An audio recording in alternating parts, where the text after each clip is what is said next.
বিকাশ থেকে আপনার যে কোনো ব্যাংকে বা ব্যাংকের যে ডেবিট কার্ড রয়েছে সেই কার্ডে আপনি খুব সহজেই মানি ট্রান্সফার করতে পারবেন, অর্থাৎ বিকাশ থেকে ব্যাংকে টাকা অ্যাড করতে পারবেন। কিভাবে করবেন সেটা চলুন একটু দেখে নিই।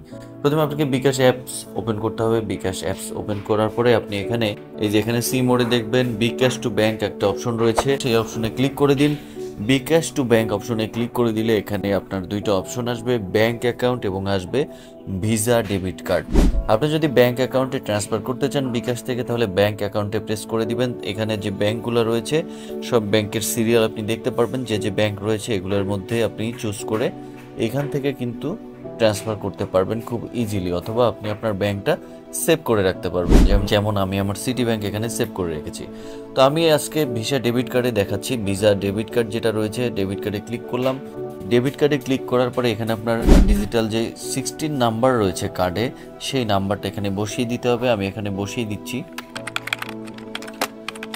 আপনার কার্ডের নাম্বারটা বসিয়ে দেওয়ার পরে এখানে দেখেন প্রসিড যে অপশনটি চলে আসছে, সেখানে ক্লিক করুন। সেখানে ক্লিক করলে আপনি এখানে দেখতে পারবেন কত অ্যামাউন্ট আপনি দিতে চাচ্ছেন, এবং এখানে কিন্তু আপনার যে কোন ব্যাংক, এই যে মার্কেন্টাইল ব্যাংক, সেটাও কিন্তু এখানে খুব ইজিলি শো করছে। তো আমি এখানে দেখানোর জন্য জাস্ট আজকে 200 টাকা দিচ্ছি। দেখেন ওকে করে আমি জাস্ট এই যে তীর অপশনটা এখানে প্রেস করে দিলাম। এখানে প্রেস করার পরে আমার কিন্তু এখানে পিন নাম্বার চাচ্ছে, অর্থাৎ আপনার বিকাশের পিন নাম্বার। আপনার বিকাশে যে পিন নাম্বার সেই নাম্বারটা এখানে দিলেই কিন্তু টাকাটা ট্রান্সফার হয়ে যাবে।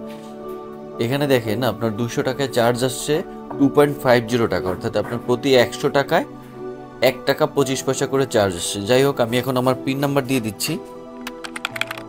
পিন নাম্বার দেওয়ার পরে এখন আমি এখানে যে তীর চিহ্নটা আসছে সেখানে নেক্সট অপশনে ক্লিক করে দিব। নেক্সট অপশনে ক্লিক করার পরে এখানে ট্যাপ অ্যান্ড হোল্ড চেপে ধরবো। দেখুন এটা কিন্তু আমার টাকাটা যাচ্ছে। তো এইভাবে কিন্তু আপনি বিকাশ থেকে ব্যাংকে খুব সহজেই টাকা ইজিলি ট্রান্সফার করে নিতে পারবেন, আপনি যে কোনো সময় যে কোনো মুহূর্তে চাইলেই। তো আজকের ভিডিও পর্যন্তই, দেখা হবে নতুন ভিডিও নিয়ে। সে পর্যন্ত সবাই ভালো থাকবেন। আল্লাহ হাফেজ।